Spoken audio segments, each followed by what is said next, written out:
It was painful to watch Sri Lankan batting tonight. तकलीफ हुई है, बहुत ज्यादा दर्द हुई है श्रीलंका की बल्लेबाजी देख के। एक बाप होता है ना, उसका बच्चा उससे कुछ मांग लेता है और बाप के पास पैसे नहीं होते। बाप कोशिश करता है अपने बच्चे की ख्वाहिश पूरी करने के लिए, हाथ पांव मारता है, हर मुमकिन कोशिश करता है कि किसी तरीके मैं अपने बच्चे को खुश कर दूं।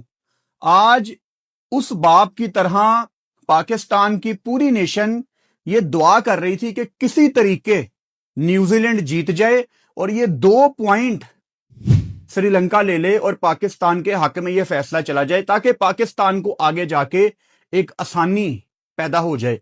न्यूजीलैंड ने आज श्रीलंका को हरा दिया है।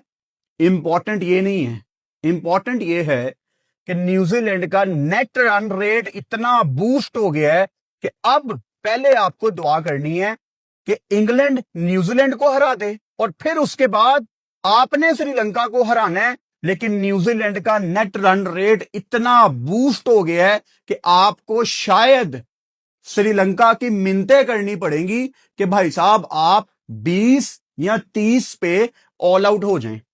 हमारी जो दोस्ती मशहूर है ना, श्रीलंका पाकिस्तान भाई भाई, उसका आज आपने हमें एक सबूत देना है। श्रीलंका ने जिस तरह की गेम आज खेली है उसके ऊपर तो अभी मैं आऊंगा। It was not a normal game. किसी को इन्वेस्टिगेशन करनी चाहिए कि क्या यह मैच फिक्स था। मैं ये नहीं कह रहा कि श्रीलंका ने पैसे पकड़े हैं, ये मैच फिक्स था, बट जिस तरह से श्रीलंका ने इस चेज को अप्रोच किया, मुझे नहीं याद पड़ता कि मैंने कभी देखा हो कि रिक्वायर्ड रन रेट 11-12 का है और करंट रन रेट 2-2.5 का है। इतनी गंदी क्रिकेट तो पाकिस्तान भी नहीं खेलती। अब मैं अपने पाकिस्तानी क्रिकेटर से जरा मुखातिब हो जाता हूं और आप सब से मेरा एक सवाल है, शर्म आती है? आती है शर्म?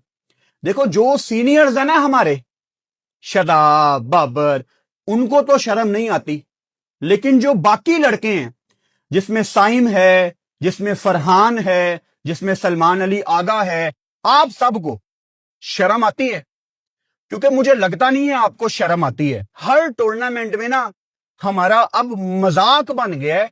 मुझे नफरत है इस चीज से, जो लोग बात कर रहे होते हैं हर टूर्नामेंट में कि फलां फलां को हरा दे, वो बारिश पड़ जाए, ये नेट रन रेट आ जाए और फिर पाकिस्तान क्वालिफाई कर जाए। ऐसे क्वालिफाई करके क्या अंदर से एक सेटिस्फेक्शन आती है? इसका जवाब है नहीं। वो पाकिस्तान ने 2022 के T20 वर्ल्ड कप का फाइनल खेला था ना, आज तक मैं उस फाइनल खेलने से सेटिस्फाई नहीं हूं। क्यों? क्योंकि साउथ अफ्रीका ने नीदरलैंड्स को हराया था, उसकी वजह से हम आगे क्वालिफाई करके गए, वरना हमारी औकात नहीं थी। 23 में आप अफगानिस्तान से हारे, 24 में आपने अमेरिका से जलालत सही, वो 22 में आप जिम्बाब्वे से भी हारे थे। चैंपियंस ट्रॉफी हमारी 4 दिन में खत्म हो गई और ये टूर्नामेंट पाकिस्तान ने वीक टीमों से खेल के अगले मेन राउंड में आप आए। इंडिया बड़ा मैच था ना, आप हारे। नबीबिया, नेदरलैंड्स, यूएसए को हरा के आप मेन राउंड में आते हो और मेन राउंड में इंग्लैंड से आप एक इतना आसान मैच हारे हो सिर्फ अपनी गलतियों की वजह से। और जो गलतियां पाकिस्तान ने कल की हैं वो रिपीट करने की जरूरत नहीं है, वो कल वाली वीडियो में आप देख सकते हो अगर किसी ने नहीं देखा तो। जब कोई तगड़ी टीम आती है वो हमें शीशा दिखा देती है। वे फॉरवर्ड क्या है? मतलब कल तक तो मैं ये कहना नहीं चाहता था, कल बड़े लोगों ने कहा, अखबारों में हेडलाइंस लग गई, सुबह लोगों ने वीडियोस के टाइटल लिखे, Pakistan out of this world cup. But कल तक तो पाकिस्तान वर्ल्ड कप से बाहर नहीं निकला था, निकला तो आज भी नहीं है। लेकिन न्यूजीलैंड का नेट रन रेट जितना बूस्ट कर गया है ना, अब 95% we are out of this tournament. और अगर न्यूजीलैंड ने इंग्लैंड को भी हरा दिया तो फिर पाकिस्तान और श्रीलंका का जो मैच है वो एक डेड रबर है, वो हमारी क्रिकेट का जनाजा है।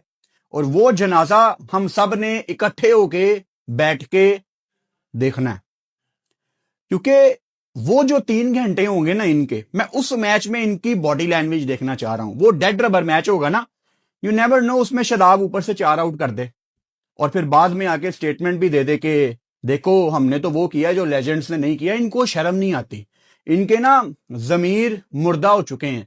ये बड़े लोग कहते हैं ना कि आप पाकिस्तान टीम पे बहुत ज्यादा सख्ती करते हैं। 2022 वाली मेरी वीडियोस निकाल के देखो, तब मेरा क्या रूप होता था, और वही रूप मेरा अब वापस आने वाला है। अब पता नहीं क्यों मैंने होला हाथ रखना शुरू कर दी है। शायद उम्र के इस हिस्से में अब थोड़ी सी ना मेरे अंदर एक ठहराव आ गई है, जो शायद मुझे निकालनी पड़ेगी।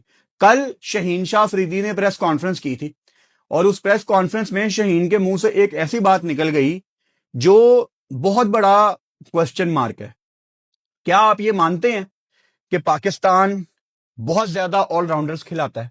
ऑब्वियसली आप ये बात मानते हैं, मेरा भी यही पॉइंट ऑफ व्यू है, मेरा भी यही ओपिनियन है।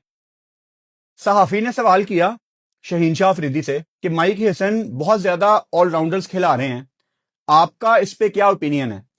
शहीन ने आगे से एक्सप्रेशन दिए, टफ क्वेश्चन, हार्ड क्वेश्चन, यानी जवाब समझ गया मैं उसके एक्सप्रेशन से कि ये टफ क्वेश्चन है। क्यों टफ क्वेश्चन है? क्योंकि शहीन को भी डीप इनसाइड पता है कि हम ज्यादा ऑलराउंडर्स खिला रहे हैं। अब माइक हसन ने इससे पहले शहीन शाह अफरीदी को बेंच किया हुआ था। अब शहीन के दिमाग के अंदर जाके, शहीन के माइंड के अंदर जाके अगर हम समझें सारे सिनेरियो को, तो हमें तो अपने शहीन का पता है ना। वो डीप इनसाइड यही सोच के बैठा होगा कि मेरे साथ ज्यादती हो रही है, मुझे फजूल में इन्होंने बिठा दिया। तो बड़ा डबल स्टैंडर्ड वाला जवाब दिया शहीन शाह अफरीदी ने कि देखिए ये माइक हसन की सोच है, उसका माइंडसेट है, आई थिंक वही बेहतर जवाब दे सकता है।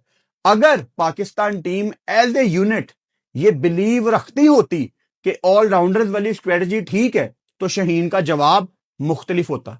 शहीन कहता कि नहीं, आई थिंक ये बेस्ट स्ट्रेटजी है, हम इसको बैक कर रहे हैं और एट टाइम्स हमें इससे रिजल्ट भी मिले हैं, हाँ किसी दिन हम मैच हारे भी हैं। अब शहीन फिलहाल आपका वनडे का कप्तान है, आगे पता नहीं वो बांग्लादेश में आपकी टीम जा रही है, उसमें वो कप्तान होगा कि नहीं, उसको वर्कलोड के नाम पे रेस्ट करवाई जाएगी। अगर आप रेस्ट करवाएंगे तो भाई साहब, मुझे याद है मैंने इंस्टा पे पॉल किया था और 80% लोगों ने कहा था कि शहीन को वनडे का कप्तान बनाना एक अच्छा फैसला है, और मैंने कहा था कि ये गलत फैसला है। मुझे तो वो T20 का कप्तान भी नहीं समझ आता शहीन शाह अफरीदी, तो फिर आप किसको कप्तान बनाएंगे?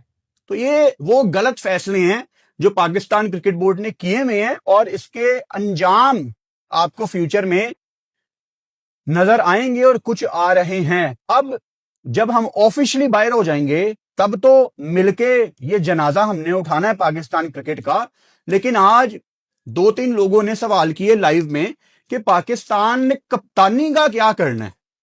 सलमान अली आगा जो कि T20 वर्ल्ड कप में एज ए बैटर कप्तानी में फ्लॉप हुए हैं, कोलैप्स किया उन्होंने, बल्कि फंबल्स बहुत ज्यादा किए हैं, और expose is the right word, expose हुए हैं सलमान अली आगा। बैटिंग में सलमान अली आगा हमें T20 में समझ नहीं आते थे। डम्बूला में उन्होंने बारी खेली, फिर उन्होंने लाहौर में बारी खेली।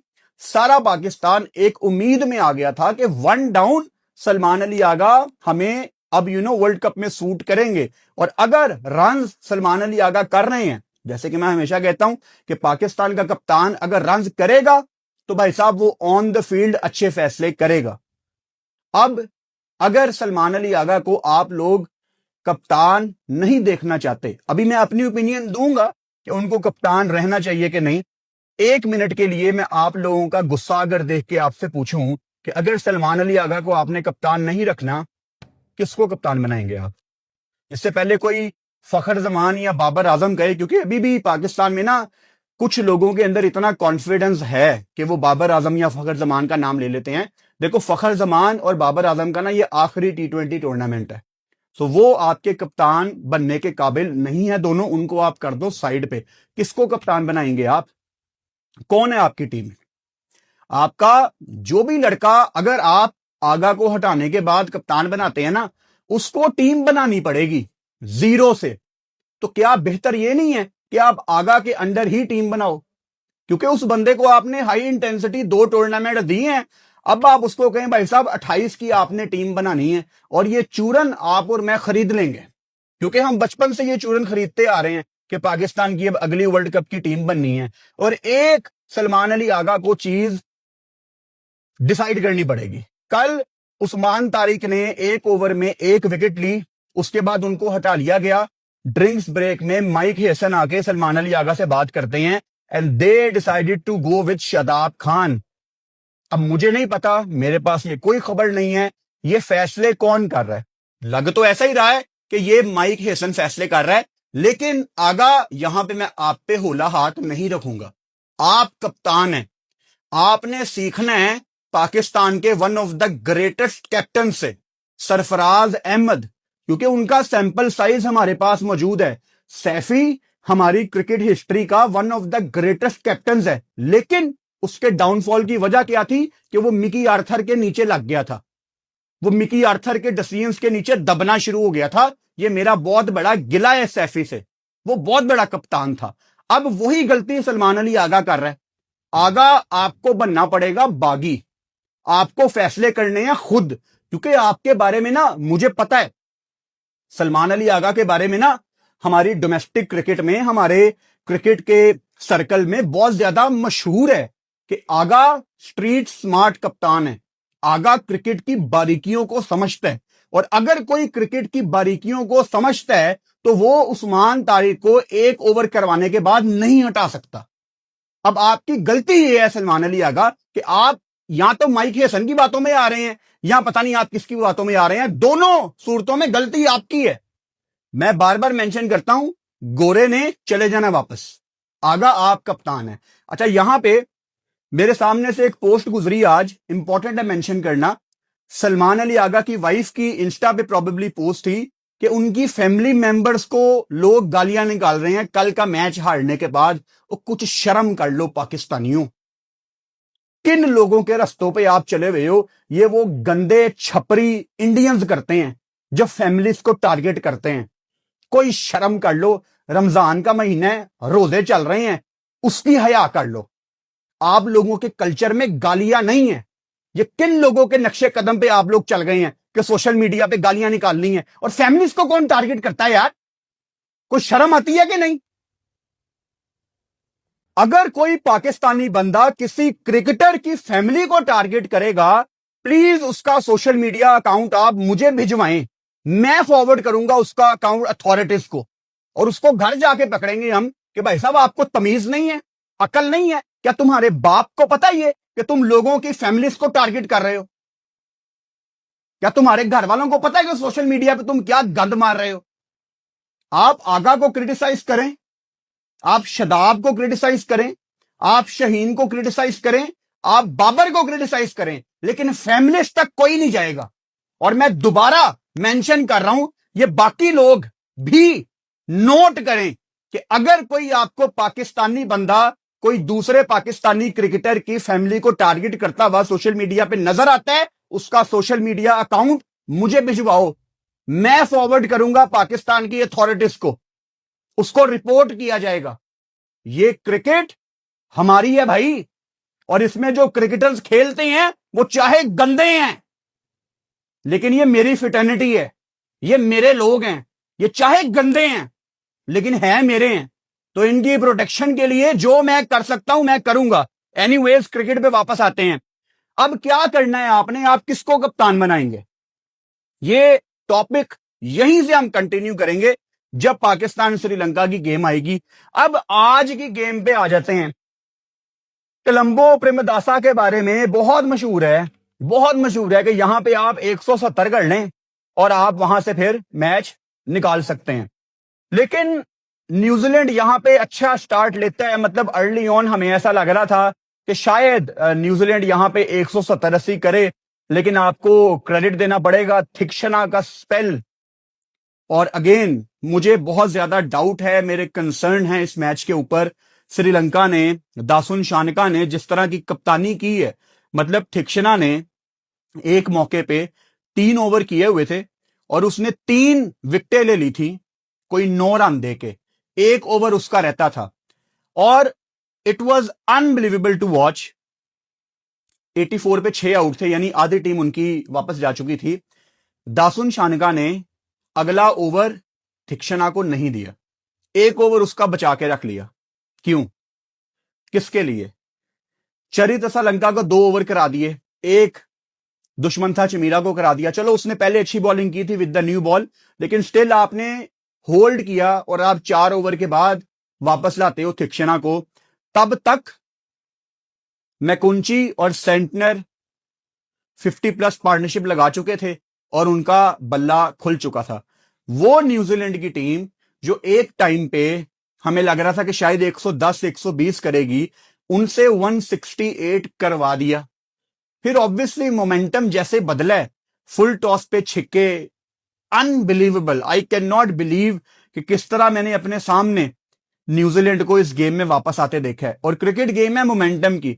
हालांकि न्यूजीलैंड की आखिरी इनिंग्स की बॉल पे मिच सेंटनर का अच्छा कैच पकड़ लिया था असलंका ने, लेकिन एक वन ऑफ कैच से उस तरह का मोमेंटम वापस नहीं आना था। और मैं इस चीज का बड़ा स्ट्रांग बिलीवर हूं कि क्रिकेट में अगर मोमेंटम आप खो देना तो फिर वो गेम आपके हाथ में नहीं आती। पथुम निसांका जिन्होंने 100 किया ऑस्ट्रेलिया के अगेंस्ट, उसके बाद से उनके बल्ले से रन नहीं आ रहे उस तरह से। पहली बॉल पे उनको मैट हेनरी ने बोल्ड किया। और मैं आपको याद करवाना चाहता हूं कि जो आपका न्यूजीलैंड के खिलाफ इसी मैदान में मैच कॉल ऑफ हुआ था बारिश की वजह से, उसमें भी पाकिस्तान ने एक्स्ट्रा जेन्युइन पेसर नहीं कैरी किया था। और आपको ये इंडिया भी करके दिखा के गई है कि यहां पे पांड्या बुमराह अगर हार्ड लेंथ को हिट करें तो आपको हेल्प मिलेगी। तो उस दिन अगर वो मैच हो जाता तो शायद मेरा टाइटल ठीक था कि शायद बारिश ने पाकिस्तान को बचा लिया है, क्योंकि अर्ली ऑन प्रेमदासा की एक ऐसी पिच है, एक ऐसा ट्रैक है कि हार्ड लेंथ को अगर आप हिट करें आपको मूवमेंट मिलती है, आपको बाउंस जनरेट आप करते हैं। लेकिन हम तो इस तरह बन चुके हैं फिलहाल के नहीं जी, 4-5 स्पिनर हमें बस कैरी करने हैं हर सूरत। Pathum Nissanka is a very good batter, but किसी किस्म का कोई फुटवर्क नहीं था। अच्छा, शक मुझे पता है कहां पे पड़ना शुरू हुआ है? शक मुझे पड़ना शुरू हुआ है, मतलब चरित लंका आ रहा है और वो चेंज करते हैं। मैकुंची को उन्होंने ऑफ स्पिनर को चरित लंका के आगे लगा दिया और वो अगेंस्ट द स्पिन खेल रहा है चरित लंका। चलो ठीक है, हम अक्सर खब्बों को देखते हैं, जैसे उस दिन ईशान किशन भी अगेंस्ट द स्पिन खेल रहा था मार्करम को। चलो समझ आती है मुझे कि खब्बे ये गलतियां करते हैं। शक मुझे अगेन पता है कहां पे पड़ना शुरू हुआ है? जहां पे कुसाल मेंडस इतने एक्सपीरियंस कंपेनर हैं, 22 बॉलों पे 11 और नीचे उनके साथ पवन रथनाइके ने 18 बॉलों पे 10। कोशिश भी नहीं की जा रही थी। एक तो होता है ना, आप कोशिश करो, चलो समझ आ गई है आपको, आपने गेम हारनी है। और अगेन श्रीलंका बाहर है T20 वर्ल्ड कप से, they are out of the tournament. तो उनको इस चीज की अहमियत को समझना था, but they missed the trick. क्यों? कैसे? आपको पता है कि रिक्वायर्ड रन रेट 12 को टच कर रहा है और करंट रन रेट 2-2.5 का है, and still you are blocking. ये मेरे दिमाग से बाहर है। नीचे कोशिश की थोड़ी सी कमेंडू मेंडस ने, लेकिन ऑब्वियसली 23 बॉलों पे 31 वो क्या ही कर सकता था, क्या ही वो कर सकता था। श्रीलंका ने हैरान कर दिया है, श्रीलंका ने परेशान कर दिया है। इतने बड़े मार्जिन से आप न्यूजीलैंड से हारे हैं और उस दिन जैसे ये इंग्लैंड से हारे हैं, मेरी समझ से बाहर है कि इतनी बुरी डिफीट, इतना गंदा इनका नेट रन रेट आ गया है -2.8। अब पाकिस्तान इनको कितने बड़े मार्जिन से हराएगा, या शायद उससे पहले ही कहानी खत्म हो जाए और इंग्लैंड पहले ही न्यूजीलैंड से हार जाए। सोचा नहीं था कि T20 वर्ल्ड कप में ये दिन हमें देखना पड़ेगा, क्योंकि पाकिस्तान की प्री सीडिंग के हवाले से बहुत आसान सिनेरियो था पाकिस्तान के लिए। बहुत दिल दुखा हुआ है और कल काफी ज्यादा लोगों ने ईमेल्स की, इंस्टा पे मैसेजेस किए, लंबे लंबे मैसेजेस, और लोग हर्ट थे पाकिस्तान में कि भाई ये क्या हो रहा है यार। आई होप के ये समझे पाकिस्तान क्रिकेट बोर्ड और जिस सर्जरी की बात या जिस सर्जरी का झूठा वादा किया गया था वो अब की जाए। श्रीलंका वाली गेम से पहले और श्रीलंका वाली गेम में, पाकिस्तान वर्सेस श्रीलंका वाली गेम में करेंगे हम इस सर्जरी की बात। कल 2 गेम्स हैं दिन के टाइम। साउथ अफ्रीका का मैच है वेस्ट इंडीज से, और रात को इंडिया वर्सेस जिम्बाब्वे, दोनों गेम्स में लाइव आऊंगा। कल पाकिस्तान टाइम के मुताबिक दोपहर को 2 बजे लाइव में मुलाकात होगी। Good night.